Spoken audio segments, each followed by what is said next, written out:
seagulls. Follow the chart. It's because they think sardines will be thrown into the sea. Thank you. And as we say now in my country, they brought the bus and they left the bus in front of the goal. And the guy's talking absolute nonsense. Never heard so much rubbish in my life. Normal men. What do you mean, normal men? We're just innocent men. I'm telling you, don't back down, double down. Don't back down, double down.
Yes, it's party time. Welcome to the Bhoycie Bus Sunday Blether.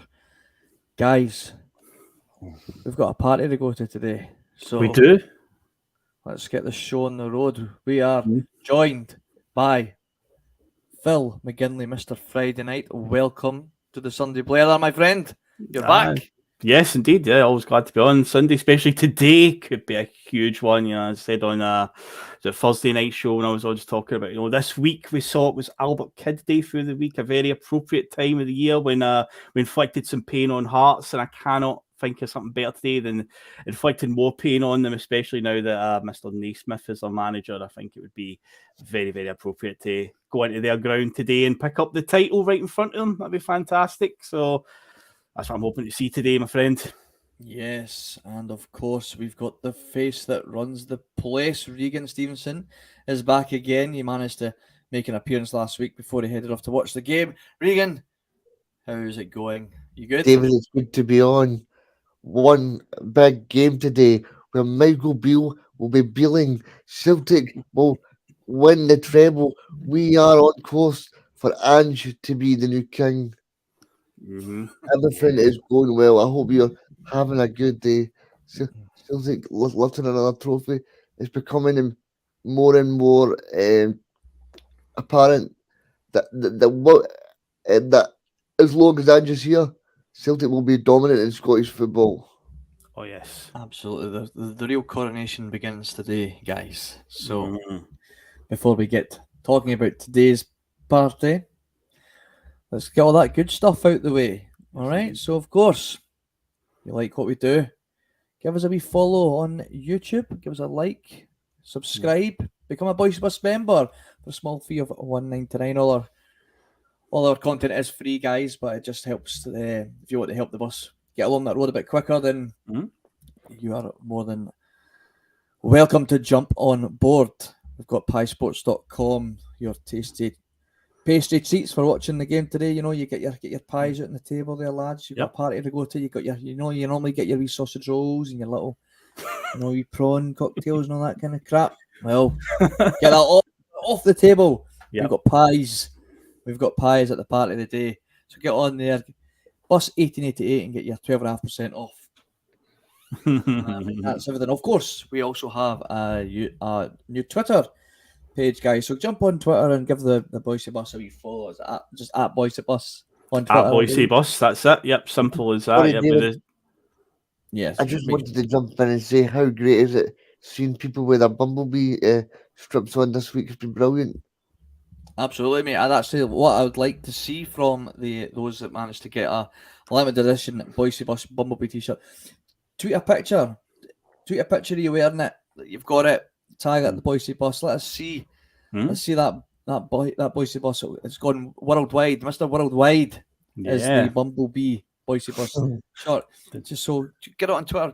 Give us a wee tag and let us see where you guys are managing to wear that shirt. My dad is wearing it all over the place just now. Yeah, when he's out on his with his work, he's traveling all over the world, and he's always making sure he's taking a picture of wearing that bus shirt. So make sure you guys do the same. We'd all love to see where you are sporting your Bhoycie Bus Bumblebee t-shirt. One of our regular viewers, O'Malley, he tweeted at Bhoycie Bus this week showing his shot, and he also made sure that the background of his computer was in shot, and I think he's nailed his colours to the mast of who he's supporting in sudden death, because his background was decorated with one Jonathan Boyce smiling away, so there you go, he was showing his allegiances there. I believe O'Malley's actually in the chat. I think I saw him earlier on, so shout out to him. Brilliant. So, sudden death's been brilliant, Phil.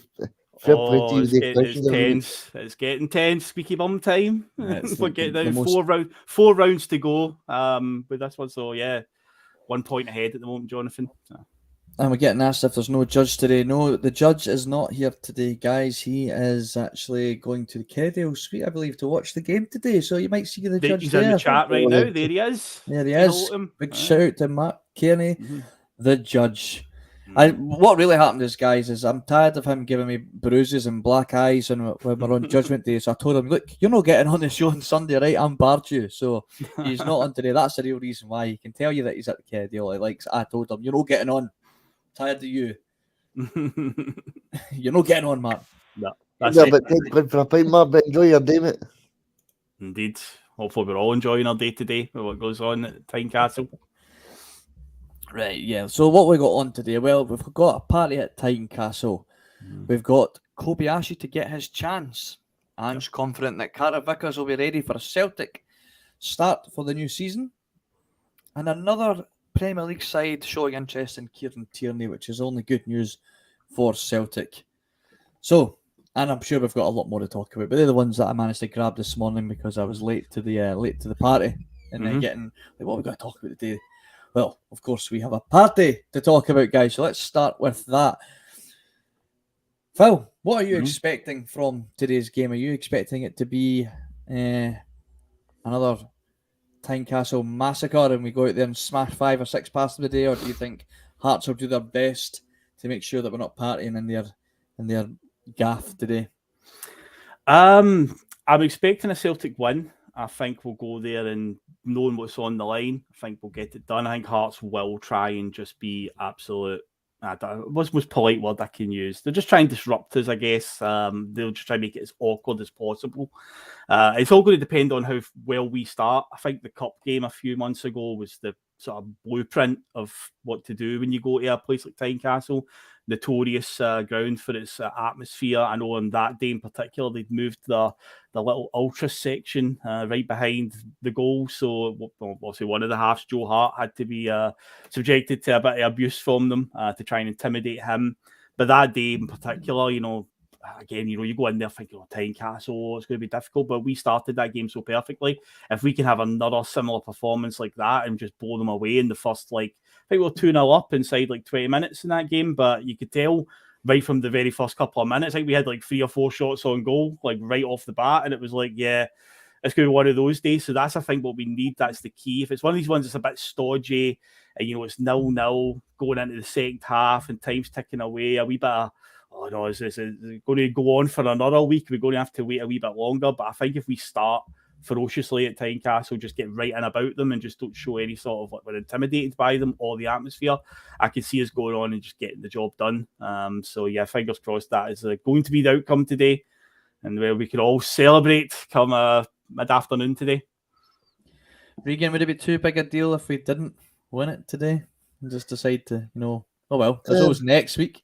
I think that's a luxury that the manager and the players have built up, because they've got that policy that they know that they don't have to win today. But it would be nice, but I don't think there's many nicer feelings than beating Rangers at Ibrox in front of 50,000 supporters. So I think whatever way, Celtic are going to be champions, and that's all that everybody here cares about. Because I think people said that Ange's second season is always the best. Well, to be honest, I think everybody's been proven to be correct, because what Ange's managed to do this season is going a little bit under the radar, because it's like 34 games and we're unbeaten 33. We've only drawn one, got beat one by St Mirren at Paisley. So it's like the mark of a true team is the way that we win games. You look at Manchester City as well. Man City have not played well this year, but they're still managing to be 4 points in front.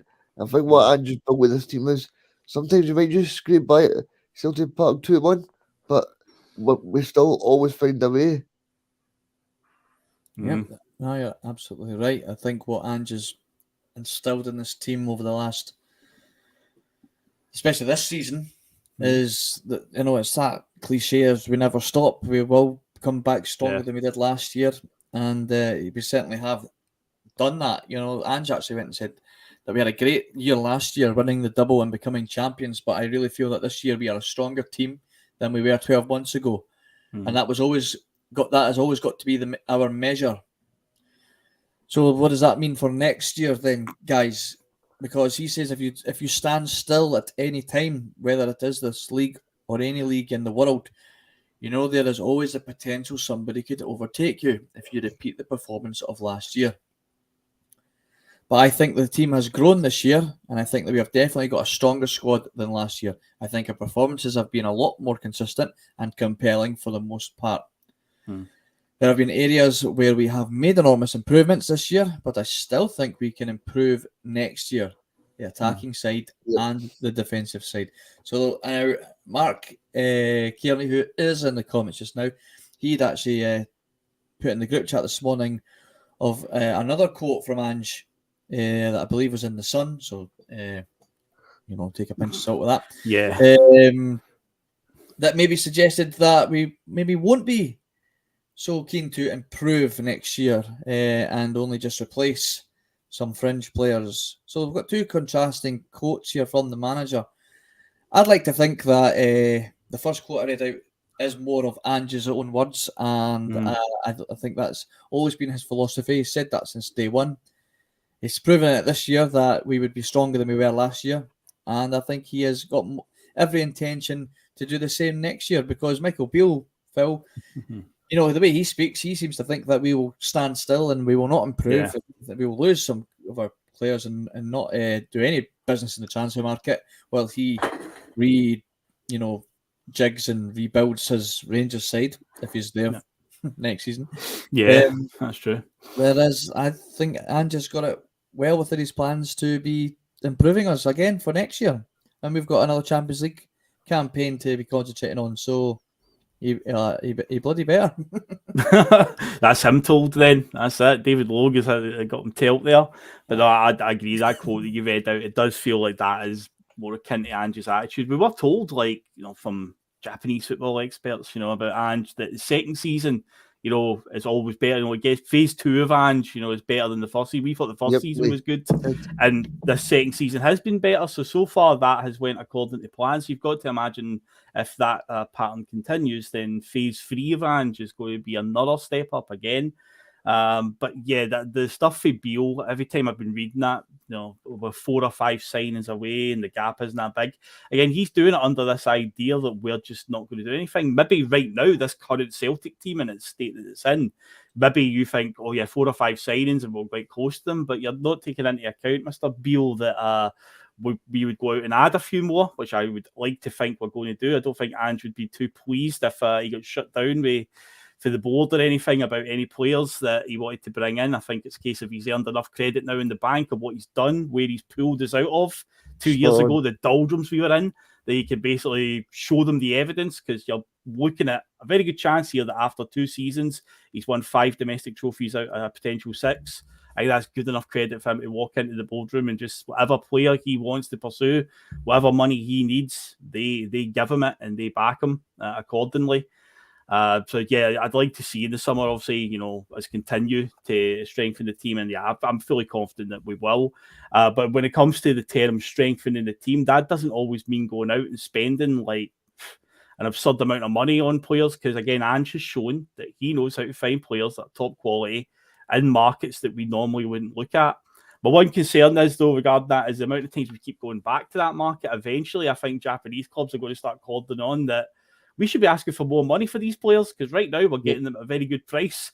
But I think the more times you go back there and you see the impact that these guys are making, it's not just for Celtic. There's a lot of like Japanese players and so on that are doing well across the continent. Eventually, you've got to start thinking that the selling clubs are going to start asking for bigger prices, which might be a span in the works. But while we can utilise that one and any other markets that Ange is experienced in, I imagine he's experienced in quite a few, then yeah, we just need to utilise it now. And I'm looking forward to what the summer brings. I definitely get more intrigue out of something that I've not heard of. Like this, the other day we were linked to a Trinidadian striker that plays in Greece.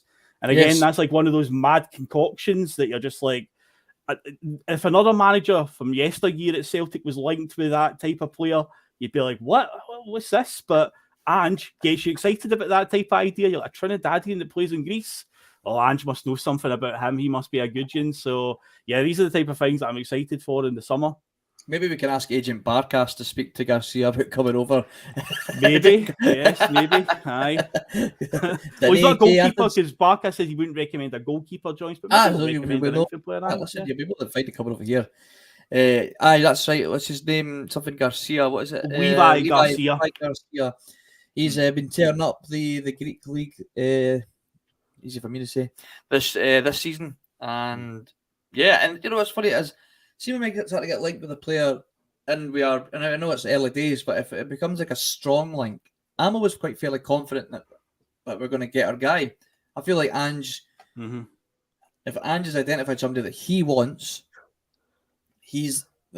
I'm quite confident that we'll get him, because I think Ange is more than capable of going over, whether he has a Zoom chat or he goes over and meets the player in person through the summer and has a chat and sells them the reasons to come to Celtic and to play under Ange. I think 9 times out of 10, we tend to get our guy. So I'm fairly confident if that is a player that we're looking at, Regan, that we would get him. Are you excited when you hear players of that ilk? I know, I bet you've probably never heard of them before, but Ange seems to get people that you've never heard of, makes you get excited about them. I think it's because his track record in the transfer market as well, David. His transfer record has been absolutely superb. I know Mark will probably be in the comments and mention McCarthy, Eraguchi, and people like that, but I don't think those players were particularly players that Ange wanted. I would say they were stock fillers for the squad. The one thing that I didn't like what Ange said this time last year was he says that we're looking to add more quality to the squad so that we have a better bench. Now, see, for me, every transfer market you shouldn't go in, you shouldn't be trying to improve the bench. You should be trying to improve the starting 11 players on that team. Because for me, going into the Champions League, I agree with some of the comments that are coming in saying that we need a proven striker. Because no offense to Big O, but I think it could be oh no if he's playing in the Champions League. Because we need. How long you been sitting on that one, Regan? we're going to get that wee pun in the other day. Aye. That's I get what Aye, you're saying though, Regan. I totally get what you're saying. I've not seen that quote about a stronger bench, but if that is what he said, Regan, we've discussed at length on this podcast that when we've had some of our key guys injured or not being available to play, the bench suddenly doesn't look as strong as we first thought. So when I hear that he wants to strengthen perhaps the bench, it's maybe not necessarily a bad thing, because the guys that are currently sitting on the bench maybe don't really push the guys that are in our starting 11 as close as the paper as they maybe should do on paper. We've always said we've got a really strong bench on paper, and then we've had, I don't know, O'Reilly and Moy injured at the same time, or Kyogo's injured, and well, that bench suddenly doesn't look as strong as we first thought. So, it's maybe not necessarily a negative thing that he wants to strengthen the bench, because these players on the bench should be competing for a starting 11. And, even look at Haksabanovic. He always makes an impact off the bench, but he doesn't seem to do enough when he starts to really suggest that he should be starting more often. He's an impact player almost right now. Yeah. And I don't want an impact player. I want a guy that's going to push Maeda or Jota for that starting position on the left or the right, David, for me, I think Abada, he's definitely away. Because as much as we're saying he's injured at the moment, I think it's one of those ones where when Giakoumakis was leaving, Ange kept saying that Giakoumakis was injured. So I'm getting the kind of impression that, see, one chance he's made his mind up, he's like, nah, you're not for me. And that's what he's done with Abada. As much as Abada's giving some great moments against Rangers, and then against the back post Barisic. So obviously he's given some great moments there, David. But I think in terms of Abada, I think he's one that Ange would probably offload, because if you look at it, as much as I like him, you could probably get a good selling value for Abada. Oh, there's definitely value there. To go to that Crystal Palace, because he's only 21. He joined Celtic when he was 19. So there's obviously people out there that have scouted this guy, because I was looking the other day, and there's quite a few Israel strikers now in the Premier League. There's a guy that is it Solomon that plays. Oh, the one at Fulham. He went up. He scored about 6 or 7 games in the bounce. Aye. Yeah. Is this sorry again? Who's that? Solomon that plays for Fulham. I think he signed him for Shakhtar Donetsk. I was like, I remember him watching him against Scotland, and he always looked a real threat against us. I was like, why did do the hand not put us on to him? Why did he not alert us to that guy? Because there was a period there just at the turn of the year where that boy Solomon was scoring every week for Fulham, and he's a winger. He's not even like an out-and-out striker. He was cutting in from the left-hand side all the time and just bending it into the far corner constantly, about 6-7 weeks on the bounce. I was like, this guy's not a bad player at all. Can I also throw in a theory about Abada? Just we're talking about and again, it's just a theory. Again, I'm just going off no concrete evidence, but knowing Ange's sort of mentality, do you think what happened in the League Cup final where Abada took that really ludicrous dive has went against him? Because he's not only played, he's had one major appearance since then, which was the St Mirren game, where funny enough he came on, was actually brilliant. But since then he's been kind of out the team, and it's like not even making benches and stuff. Obviously there's talk that he's injured. He might very well be. But I did think when that dive happened, and I was like, I don't think Ange's going to be very pleased with that, especially knowing that VAR was in play. If you tried that, VAR would have just went, it's not a penalty, it's not a free kick, or they would have overturned it. Yeah. But I think Ange would have probably had a word with him at the training or whatever, and just been like, don't be doing that. Because I don't think Ange will be drilling that into the players with his style of play. Oh yeah, we're going to take dives and stuff like that. But that I think Abada's done that off his own back. But I don't know what he was thinking with that one. It was such a ludicrous dive as well. I think that's a great point you make, and I think it was I listened to Craig Moore on the radio the other night, and he basically said that there's a guy called Mark Mulligan. Have you heard this story, Phil? Yeah, it's Milligan, did you say? Yes. Yeah. So Mark Mulligan was the captain of Australia. Right. And Ange joined, I think he was playing for, is it Sunday FC or something like that, right? Yeah. So Mark Mulligan was playing, and he went, and Craig Moore was the player liaison, and Matt Milligan goes up to him and says, "I don't understand why Andrew has been so off with me. He was brilliant with me at Australia, and now he just seems totally off." And I think that just proves to me that, like Craig was saying, that I'm just not interested in building a good relationship with you as much as he enjoys the players, like the way they're playing, and he's got great coaches and he's doing well. He's more interested in getting a team on the park that gels well and they obviously enjoy playing for Celtic. And I think that's the difference for like maybe a Neil Lennon in terms of he was too friendly with the players. And the fact that Andrew's got that distance, it means that like if he does go off a Bada or a Jackie Marcus, then every player knows that they're in the exact same position where, like, I don't think Andrew is Joe Hart's best pal or he's McGregor's best pal. I think they know he's got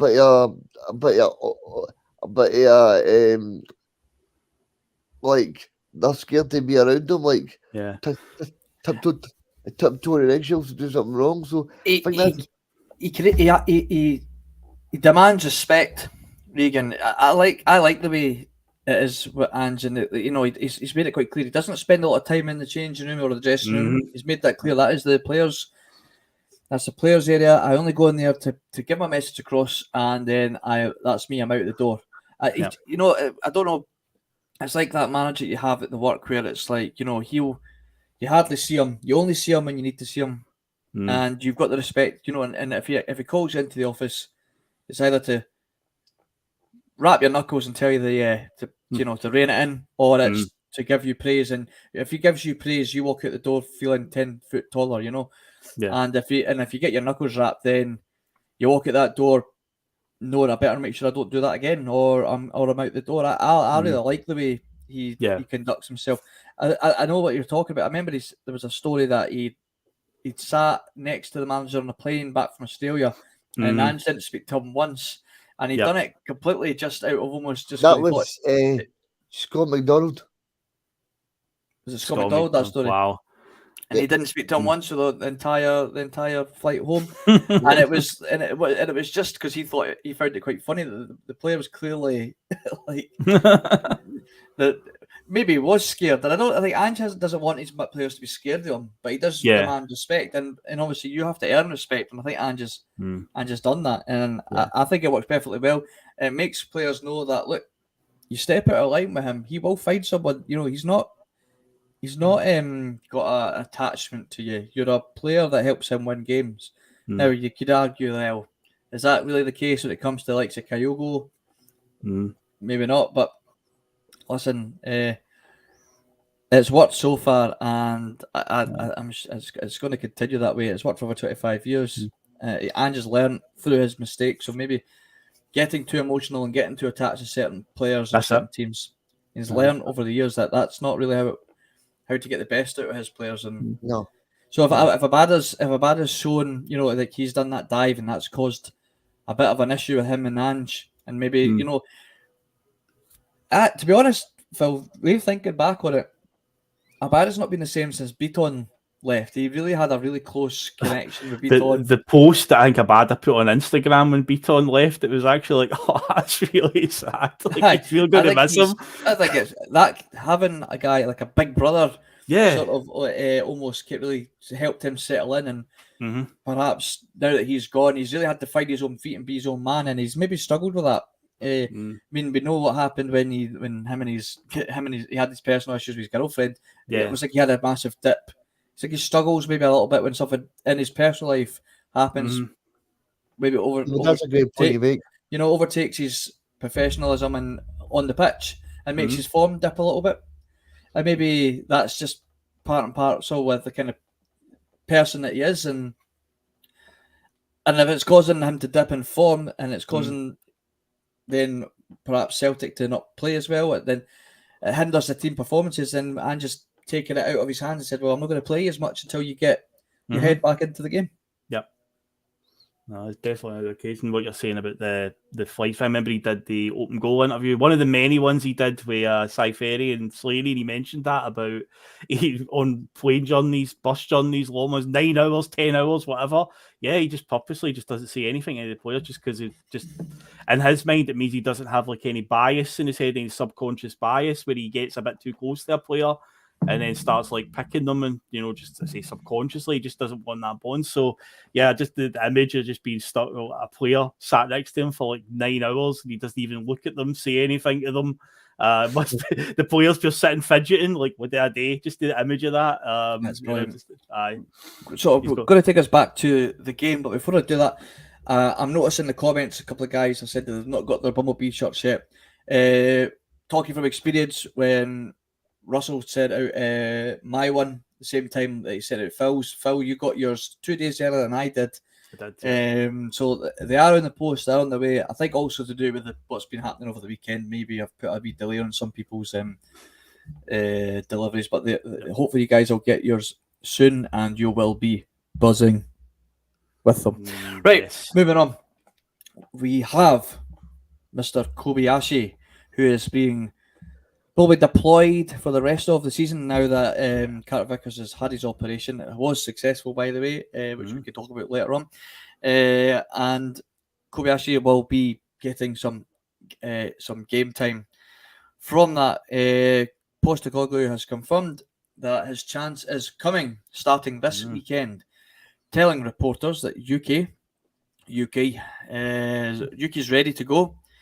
He's done well for us every time we've called upon him. We brought him in January and we wanted to use this second half of the year to bed him in. Yep. In terms of our football, our training, and just to let him adjust. Now, we've talked at length, Regan, last year, we didn't really have that luxury with our Japanese imports. They were kind of deployed and straight away, as soon as their feet touched the ground in Glasgow, they were straight into the starting 11. Kobayashi's not had that this year, but as I've just read out there, it's because we've had the luxury of allowing him to adjust to his surroundings, his teammates, his style of play, his lifestyle, everything that comes with coming to Glasgow Celtic. And I think personally it's probably been a good thing for him. There's not had this pressure, especially when you've got the likes of Carter Vickers and Starfelt being so dominant at the back. But now he's got his chance again. How do you feel he's going to do for the rest of the season? Because remember, a lot of our players might be in holiday mode now, knowing that the title was pretty much wrapped up. Could be the end of today. But Yuki's got a point to prove. So I think we're going to see the best out of him today. Yeah, I think in terms of Kobayashi, I think he's shown some very good parts. The only thing I would say, he got a bit bullied by Maine at Celtic Park. I remember going to that game and thinking every time that Maine was putting a long throw in, then I think it was Strain, the Australian guy was getting up close and personal. So I would kind of expect something similar to Hearts today, because it'll be a bit a basket case of a game. So I expect it to be very physical. That's what we want to see from Kobayashi. And I think, it's probably a blessing in disguise that he's coming in, because next we've got the two hardest games, you would say, in the SPFL, to go away to Hearts and go away to Rangers. So in these games, I don't mean they've got no pressure on them, but there's no consequence. Well, there is consequences, but you know what I mean. It's not as if it's a title. You can play with a bit of freedom almost, and knowing that the title's wrapped up. I'm just getting out to show what I can do now, and obviously the pressure is there. Regan, like you say, maybe not so much in terms of its consequences that we'll lose the title if I fuck up today, but the real consequences would be not proving that you're good enough to be in the starting 11. We had, if Carter Vickers didn't get injured, we might not have seen Kobayashi get a run of games until the pre-season. So now we're getting a real opportunity to see him play in competitive games, with the chance to be in the starting 11 of the squad that lifts the title today.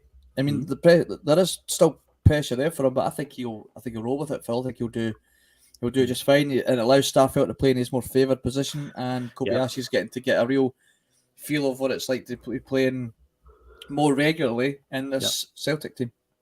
Yeah, because so far the 2 games he started were St Mirren and Morton in the Cup, and then he came on at Tynecastle. We were 2-0 up. The second half he came on. I think Starfelt go off injured in that game, but yeah, he was fine in that one, because that was a point in the game where Hearts were throwing things forward to try and get back into the game, but he seemed quite cool and composed. So another performance like that will do him the world of good, and I've got no real worries or issues around him. I think he'll bed in okay, and I think it's going to be great for him to get these 5 competitive games, rather than, as you say, pre-season friendlies. And then you're going to have the cup final as well, providing he doesn't get injured or anyone else the centre-backs get injured. Then I would expect it to be Kobayashi and Starfelt obviously starting against Inverness Cali Thistle in the cup final as well. But no, it's good that he's been able to come in and get that chance now. I mean, next week will be, even if it is effectively a dead rubber, it will still be a hell of an experience for him, especially playing in that atmosphere where there'll be none of our fans at all. If he comes through that next week as well, then that'll just make him even stronger.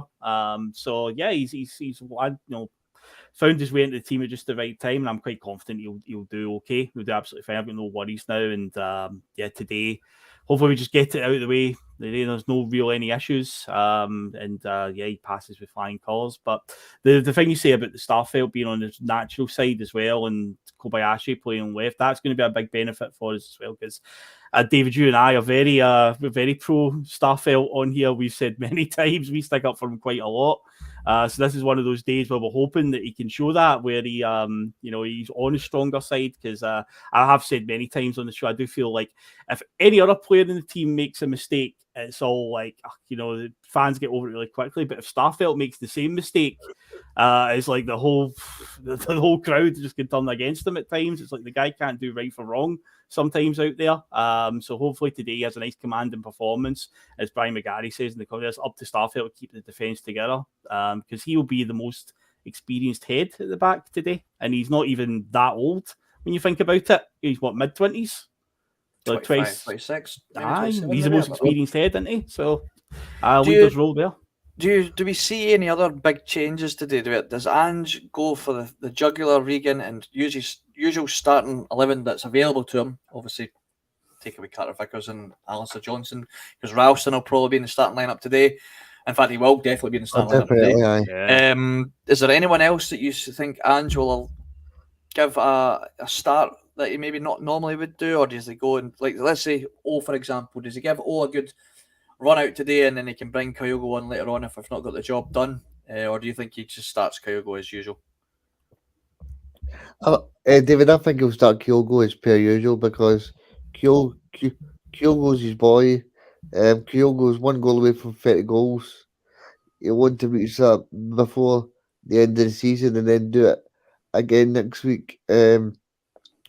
No, I don't think there'll be many changes. The one change I think there might be is a lot. I think Awata might come into the midfield, because every time I've seen Moy playing, I'm not saying that he's a bad player, but he's been towing a caravan the last couple of games, and I think in a cold room like Tynecastle, I think it's important that you be very, very cautious, because they're going to come right out there and want to try and stop Celtic. So it's important that you've got people that are not lackadaisical and that are completely switched on. So I think Ange might go for Awata over Moy, because to be honest, he's the future, Regan. He's the future of our midfield. Moy isn't for me. He's not the future of our midfield. He probably will be here next season, but he's not the future of this Celtic midfield. Awata surely is. So it's another opportunity to allow him to get a good run of games before the end of the season. I think Awata has shown that he's more than capable of being in that midfield. And he's definitely not, even though he does say he enjoys the defensive aspects of the game, he likes stealing the ball, he likes the physical tackling. We know he can play centre-half. But I think this boy is more suited in a more of attacking sense. Like, I would love to see the midfield of Callum McGregor, Awata, and Hatate in the team together. Now, that's not. I think O'Reilly in the last few games has shown that he's still more than a perfectly good Celtic midfield player. Yeah. But I think Awata deserves the opportunity to be starting for the rest of for perhaps the rest of the season, because I think he is surely going to be. He was brought in January. He was the J League Player of the Year. He surely was brought in mind of being in that midfield from the start next year. Definitely. I mean, I think Ange knew exactly what he was going to get. I think the one thing he did say was what was supposed to be his first signing as Celtic manager, but it was Yokohama said that you're not able to take too many players in the one go from the J League. So I think in terms of what I'm just looking forward to seeing him. But I think in terms of Moy, a good point that Russell made on Monday's show, he said that if you look at Moy, right, Moy's taken a long time to get back up to fitness. So she when he got injured, that was basically, I think, that was basically when you could say that was Moy's season over, because it's going to take him a long while to get back up to fitness again. And just to touch on something else that I just thought about there, I remember Ange saying just prior to the World Cup when Celtic won that game, he says Celtic fans will see a different Moy after the World Cup. And I think Ange knew all that Moy needed was to be up to speed in the World Cup playing games. And then that's why the second part of the season, Moy was a really good player, because Ange knows if you get Moy full fitness, then it's brilliant. But if you get Moy that's half fit, then you might as well play with 10 men. Yeah, the thing with Moy for me is he is very slow. There's no getting away from that. He is very slow. But when he is playing at his best and at full fitness, you can almost forgive that because he manages to read the game very well. His passing is very clean and slick. And but if he's not having a good game, if his passes are wayward and he's then there's it's not like he has speed to almost counter that. As soon as his passing's off, it's quite an obvious issue we have in the midfield. But when he is up to scratch and he is you can forgive the fact that he's not got that pace to burn. You've to lay off Moy Regan. David Ferguson says as he's getting up to fitness.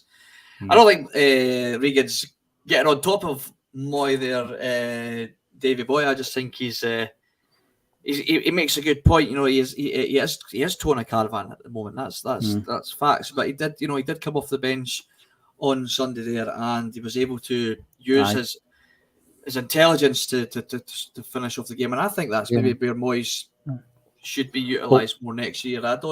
I'm glad you got that up, David, because I don't think enough people were praising that last week, because in the stadium, obviously it was a bit nervy in that second half. You'd feel the tension in the fans where it was like, we're under the cosh here. I thought Moy was excellent when he came on, because when we made these subs, and I thought back to the 3-2 game where Moy was indeed towing a caravan, he was slow, he was caught in possession a lot. He's coming on and we're 1-0 up and we're under the cosh. It's like, is Moy the right substitution here? I thought he was great when he came on. He threw himself into a lot of tackles, won the ball, was quite good at getting the ball forward quickly to get it out to the corners and keep it out there. And I thought he was excellent last week when he came on. His game management was phenomenal. Yeah, that's what I'm saying. Like you can forgive the fact that he's not Usain Bolt, as David saying that Neil Lennon wasn't exactly Usain Bolt. No, he certainly was not, and neither is Moy. But what I'm saying is you can forgive that when he's very good at reading a game. He's very good at picking up positions, taking the ball, carrying it. That was brilliant what he did. I think that maybe that's what I'd like to see more of him for next season. If he's up to full fitness and he's played a real run of games in the preseason and he's proven that look, he is the guy for the midfield, then I'm perfectly okay with that. But if he is not on a game, then I think he is maybe a better player to come off the bench and help settle things down if we're under the caution. I thought he did it brilliantly on Sunday, and Yeah, like you he said, did. like less. I think more praise for that is maybe needed. Yeah. Another player. Let's quickly go back to Kyogo. I think he probably will start as well today. Like you said, Regan, he is Ange's boy. He is one goalie for 30 goals this season. He'll be right up there for the Golden Boot. But I also feel that it's important to make sure that he's still full of confidence, on form when the season ends, because the Champions League, Phil, came around too early for Kyogo. He wasn't really on top form. He'd missed a hell of a lot of chances there at the beginning of the season. He was still putting them away, mind you, but like he was missing more than he probably should have. Yeah. And his confidence was low. And if we can get him continually firing in the goals for the rest of the season, he'll be on a high and he'll be itching for next year. I mean, we know what kind of player he is. He likes to keep himself fit in pre-season. We've got no worries about him slacking. I mean, was it last season he went back to Japan and he was trying to make sure he kept up his fitness when he was out there. He was training with his old teammates, I believe. That's Kobe, yeah. Yep. And I'm sure my did the same, because that's just the kind of players that we've got. So if we can keep him fit and firing and scoring goals for the rest of the season, then I'm not too worried about his form dipping before the Champions League, because I really feel that he will bang in the goals for us next year. So I'm more than happy with him continually starting up front. But I do hope that Phil gets some game time today if we're 2 or 3 goals up early doors. I'd like to see him get on, because I really want to get this boy fit and firing, because as a lot of people said in the chat, David Ferguson and a couple of other guys had said, that they do believe that will come good, and I'm fully on board with that as well. So I would like to see him get some more game time in the remaining games as well. So it's a good balance in that. Maybe Ange can find a way of playing with both of them up front today.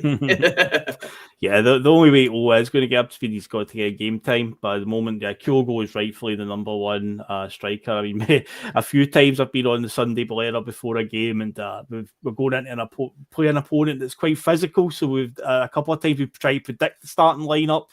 This was at a time when I think it was last season, we're going up to Ross County, around about this time of the season.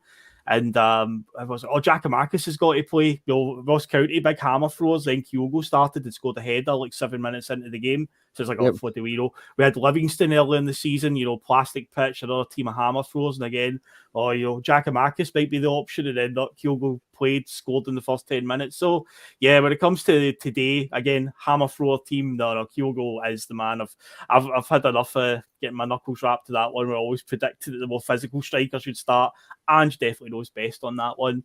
Regarding the Champions League stuff as well, the thing that was concerning, well, I don't know if it's concerning really, is we still made lots of chances. It wasn't like we were starved of chances, so they are there. And if we can have a similar performance in the Champions League next season in terms of the chances we make, it's just about Kyogo just being in that right area to put it away.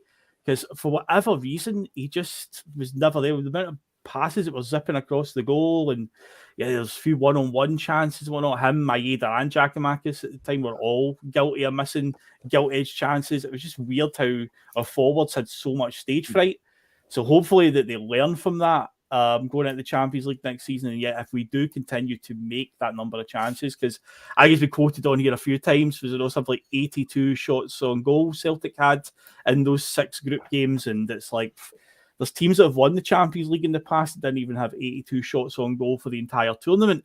And Celtic managed to do it in 6 games and only scored, 3 goals for their troubles, was it? One was a free kick. Aye, one was a free kick. Aye. Home Giacomakis. And one of them was an own goal. The one out in Shakhtar was, or the game we played in Poland away, Shakhtar was down as an own goal. So 4 goals we got. 4. Wow. For all the chances that we made. So it's just, I think I've used the word before here, composure is something that I think that I felt that Kyogo lacked at times. He was a bit too excited in front of goal. Maeda was the same. But there was a game early in the season, I've used it as a good example, where I feel like the two of them, found that composure. It was a game at Ibrox. Like when Maeda was through on goal in the first couple of minutes, he had all that time to think. You wouldn't have been surprised if Maeda had missed it. Going on what happened in the Champions League, and how he'd been playing up to that point, you would not have been shocked if that one-on-one chance might have missed. But no, he put it away, no problem. And at the end, when we're chasing a goal, that ball rolled out to Kyogo about 12 yards for goal. Again, you wouldn't have been surprised if Kyogo had lashed at it and put it over the bar. But it was a very controlled finish, and it was like, that's the composure that we need. Yeah. Those type of chances that fall your way in the Champions League, big game situation, that's how you've got to finish it. And I feel like that was a real turning point for the two of them in terms of being more composed in the high-pressure situation. I see Kyogo's shown it, Regan. He's shown it plenty of times. Like the most recently I can remember was the one against Kilmarnock. He had all that time to really, to stop and think where he's putting it. Albeit that Kilmarnock side were awful first half, but he still had to compose himself to put it away. Maeda again, like you said, at the Ibrox Phil, but then what was it? Was it recently? Was it the cup final where Kyogo ran through on goal when it was like he had all the time in the world to, it was a nice wee finesse. Haksabanovic, wasn't it? It was no Haksabanovic. No, there was a Kyogo one. There was a Kyogo chance. They was through. It might not have been Rangers. I can't remember who he played against, but he was through on goal. It was quite recently, and I could not believe he'd missed. He didn't even hit the target, and it was one of those moments where you're like, "Wow, okay." So we need to, but we know he's capable of doing it. Was it Motherwell? Was it the Motherwell game, Regan? Yeah, I think you might be right. So quickly, we're going to have another quick look at. I did say there was a third team now interested in Kieran Tierney's signature. All right. And that is in the form of Aston Villa. Unai Emery is wanting to reunite with Kieran Tierney, because remember it was him that signed Kieran Tierney to Arsenal before he was relieved of his duties. Yep. I think only 6 months later. Now, Unai Emery's got Aston Villa flying. Of course, they lost to Wolves yesterday. Yep. A little blip in their campaign, but I think he's done a very good job at getting, fixing Villa after Gerrard absolutely, fraud. The fraud that is Villa, that is Gerrard, almost relegated Villa. And of course, he's managed to pull them up into the top 6. So there's European football on offer for Kieran Tierney at Villa as well as Newcastle. He's got his options, so I think it's pretty. I think we can safe to say that Kieran Tierney will be leaving Arsenal in the summer, which only means that we will get some extra spending money when he moves. Regan, obviously takes us back to our discussion earlier on the summer transfer plans. Will you be happy to see that Kieran Tierney getting out of that Arsenal side and moving on to continue to develop, and of course, more importantly, giving us a little bit extra, or giving Ange, not me or you or anybody, but Ange, some spending money in the summer to buy the likes of Garcia or whoever it is that Ange has identified? I think it's probably best for all parties. I did hear John McGinn get asked on Friday night about it. He said it'd be quite nice to get another Scottish person down at Villa. So, I think it's probably best for Kieran Tierney as well, because you see it like David. See when you said that in the chat on Tuesday night about Zinchenko and Tierney. Well, I think Tierney's a much better player than Zinchenko. I agree. I think, to be honest, I think Zinchenko could arguably be one of the main reasons that Arsenal have bottled it this year, because he's been at fault for about 4 or 5 of those goals lately. And he knows it as well. He was in tears on the bench and he knew it. Now, Kieran Tierney was on the sidelines due to come on, and they should have been on a hell of a lot earlier, because you could see that Zinchenko gets targeted down that left-hand side. And his defensive decisions were all over the shop. Now, I know this isn't an Arsenal podcast, so I'm not going to stick to it very long. But for me personally, it's Kieran Tierney needs to get out of Arsenal, because I don't understand. Obviously, injuries have played a massive part in him not playing as often at Arsenal. But he's clearly out of favour for whatever reason, because Zinchenko's obviously Arteta's boy from Man City, so he needs to move on for his own development, and of course before he runs out of a contract there, and then we get nothing for him. So get out of there, Kieran. And I think as well, David, you need to remember that probably Newcastle's the best option, because Newcastle got a lot of money. They're going to improve. They're in the Champions League, so I think it's the best place for him to go, because they've got a lot of money. Eddie Howe is the manager. He's doing well there, and they seem to be on the doing well. So I think for Tierney it's natural progression. Now, obviously, Phil, if he does move, and obviously we do get a little bit more spending money now, the debate is raging on all the time within our own group chat and in the live chat and obviously on Twitter of how much we should be looking to spend on players to improve our starting 11, our squad, and it becomes more and more difficult when you're saying the likes of a championship player that scored 11 goals this season, 11 goals in the English Championship, 4 assists, is being sold to Brighton for 38 million. My God. Who is this, David? That's João Pedro, the Brazilian lad at Watford. Now, he was in the Premiership last year with Watford, and as far as I remember, he couldn't hit a barn door. He goes and scores 11 goals in the Championship, and he's sold for £38 million. And we are hoping that we could at least get 10 million for an Abada.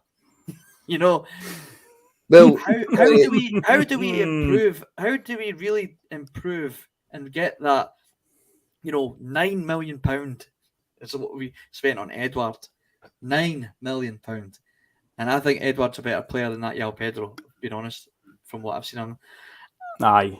How do we compete? This is the thing, and I can see both sides of the argument for our fans that don't want to push the boat out too much, that we're buying players a ridiculous amount of money that can't kick a ball, and finding these gems that that Angie's managed to find.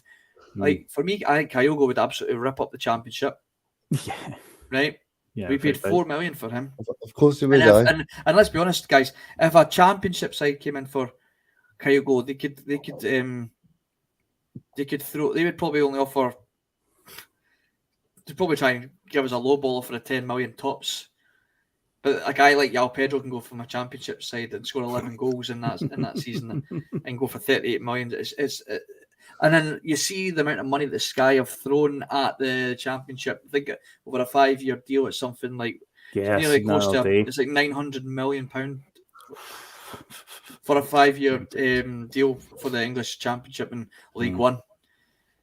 It's crazy, and this is the thing. Like we swim in these Scottish waters, and we can only sign what's available to us.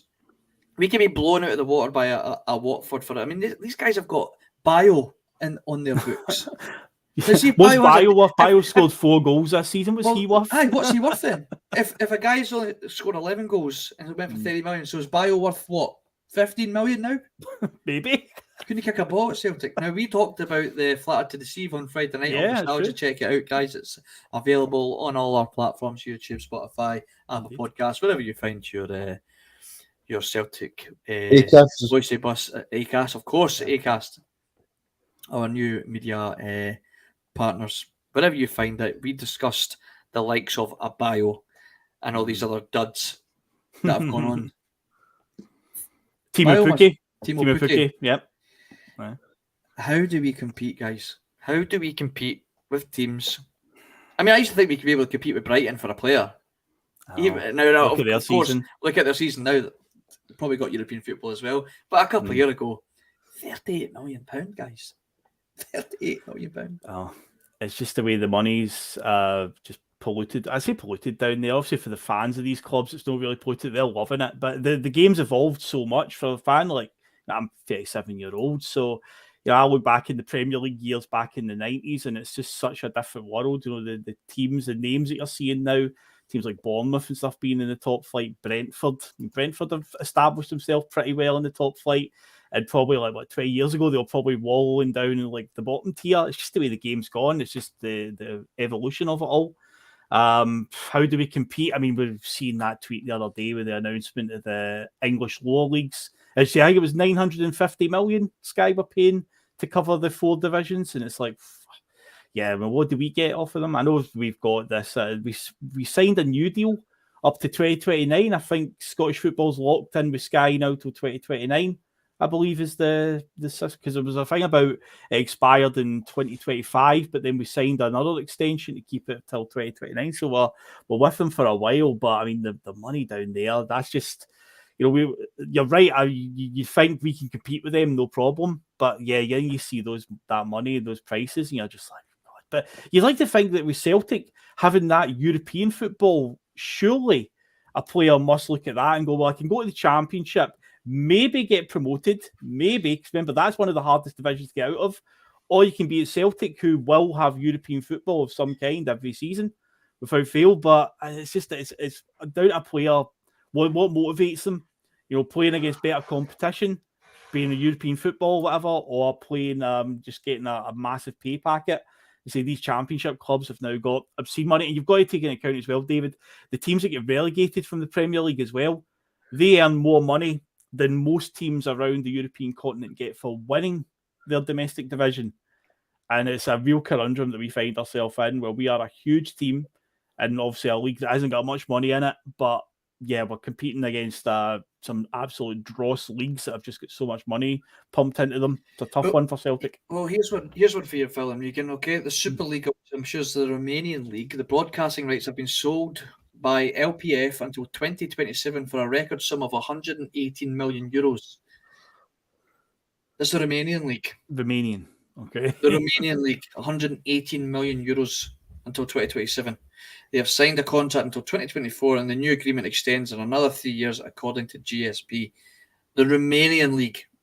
Now, is that down to our league, the guys that are in charge of our league? Is that down to them not selling? I mean, Scottish football as a whole, we are the football league that hates itself.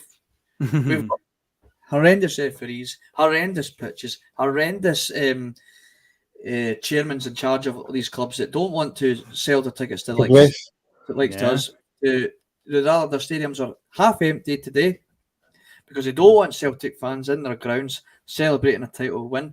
They don't want their grounds to have full of atmosphere. They would rather we ate ourselves alive. And how is that in any way a good advert for the likes of Sky or BT or Fireplay or whoever it is that want to throw money at us? How is that a good advert? Until we start really, get the guys in charge of our league that really stand up for our league, advertise our league, you get better refereeing and better get rid of these plastic pitches. Now, you can argue, well, the plastic pitches are there because these leagues can't afford, these teams can't afford to look after their pitches. Well, I look at that team that Aberdeen got knocked out with earlier in the season, and their pitch was a fucking bowling green. It was like a putt. It was like a putting green. Yeah. And telling me they the teams can't afford that when guys like that can. Now, until we start really putting more effort into making our league a more sellable asset, we're never going to see the 118 million. David, I'll give you an example, right? You've got a manager of a top flight club saying that the club's not even sold 100 season tickets for the next season. You've got a manager coming out publicly saying we've not sold 100 season tickets yet, buy your season ticket. That to me, why are we why are we making fun of ourselves? We should be trying to say, right, we're going to try and make every game £5 to get in.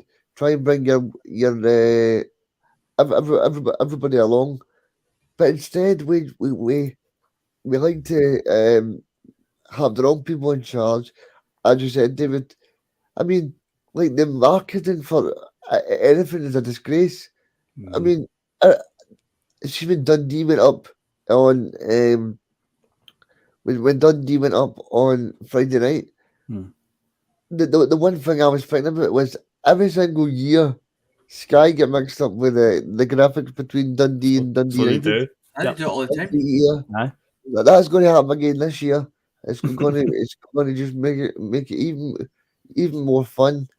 I remember when they had Derek McInnes was getting interviewed before the Celtic game, and they put Pep Guardiola, Man City manager. was underneath the right. the thing, and you're like, Until we start taking our leagues more seriously, Vegan, we can't expect Sky or BT or whoever to take us seriously, and that's just pure facts. Why should they take us seriously when we can't take ourselves seriously? It's just a nonsense. We've got Celtic going on a tour of Asia next year. We're going to Japan and South Korea, which is only going to improve Celtic's status out there. And obviously, it's a brilliant marketing idea. I mean, it's not rocket science. We did Australia last year or earlier in the season, and now we're going to South Korea. I almost said North Korea there. We're definitely not going there. South Korea and Japan. Yep. Now, if I'm right in saying, like,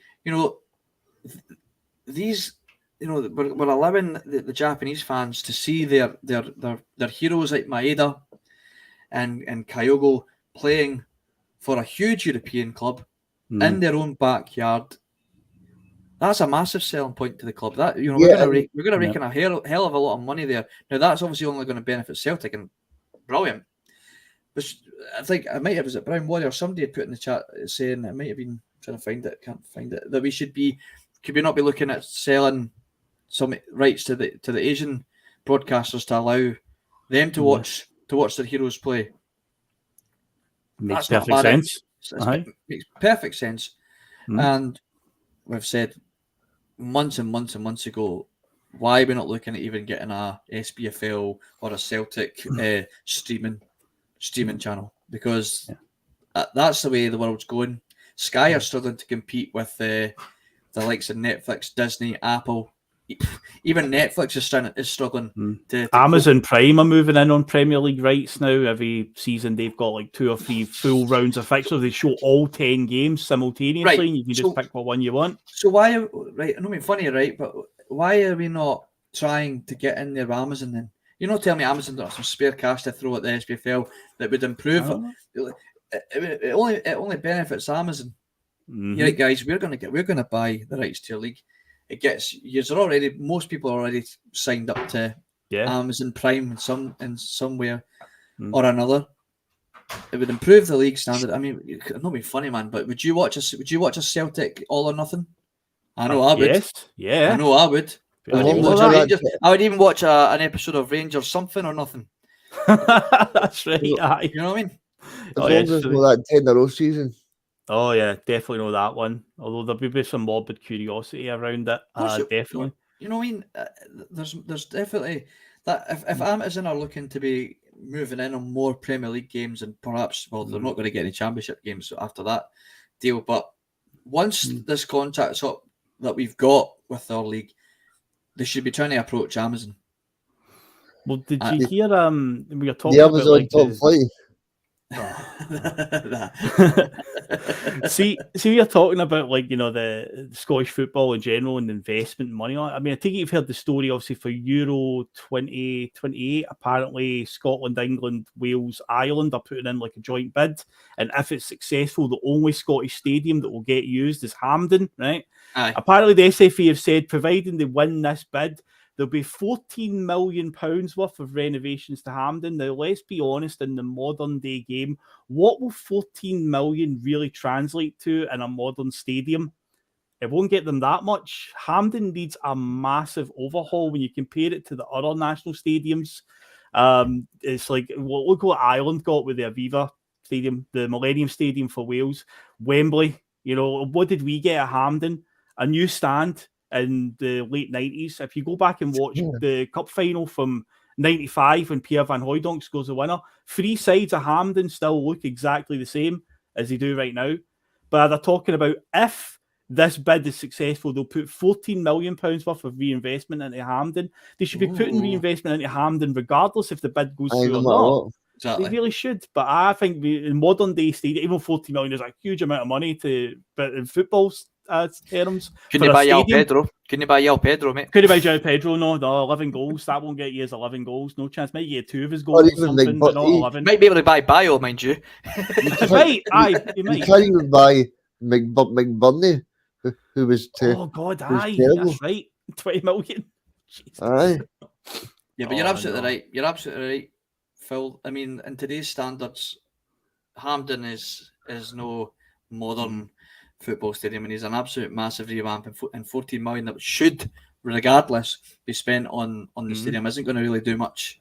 Yep. It's not going to do much. Maybe get a nice wee Astro pitch in there, just to, that maybe. Well, they built Lesser Hampden next to it, which is a wee Astro pitch with tiny stands at Queen's Park are supposed to be going to be playing out of. So, yeah, they've done that.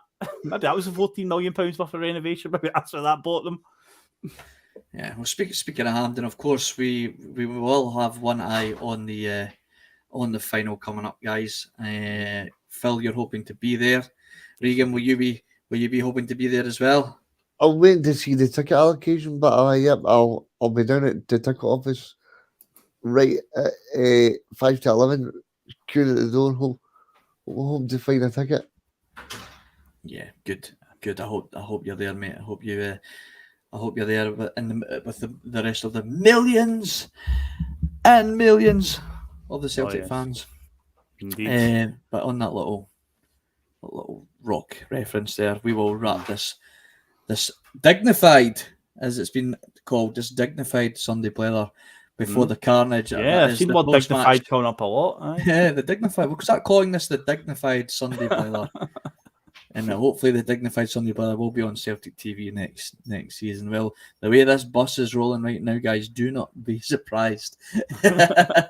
Jerry McCulloch or David Logue. I know who I'd pick. I'd want to watch on Celtic TV. So. David Logue. In the Logue. In the Logue. And I know that Bhoycie's in the Logue. He said it last week. Oh, fly. Anyway, guys, enjoy the party today. I'm going for a resounding 4-0 win with a Maeda hat-trick incoming. Oh, it will happen eventually. If I keep saying it, it will happen eventually. Yep. Well, Phil, what's your prediction? Give us a prediction before we go, mate. 3-1 to Celtic. I was just about to say that. Oh, well, okay. We've got a 3-1 to Celtic. We'll go with that one, lads. We'll give Hearts one. Let their little ultras in the back of the go celebrate something today. Right, guys, thanks for joining us on this dignified Sunday Blether. Enjoy the post-match pish, which will be coming up later on. I'm sure we'll see a dignified PMP to come. Oh, absolutely. Bhoycie and Terry got button heads. The gloves will be off. Oh, yes. And the milk will be out. I've seen Russell saying in the chat 5 p.m. for PMP tonight. 5 p.m. Yeah, 5 p.m. guys. That gives you time to get your pies heated up. Indeed. And your milk poured. All right, guys, we shall see you next Sunday for another dignified Sunday Blether. Take it easy. Cheers, David. Cheers, guys. Guys. See ya.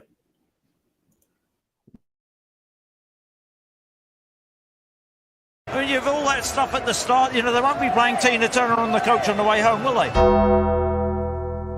Some of his comments about me deliberately trying to cause controversy. Well, I work in the media now. And you've got someone sitting there next to you who's an embarrassment to the media profession. He's an apologist. He's a charlatan. He's a Rangers puppet. He's a cheerleader. That's what he is.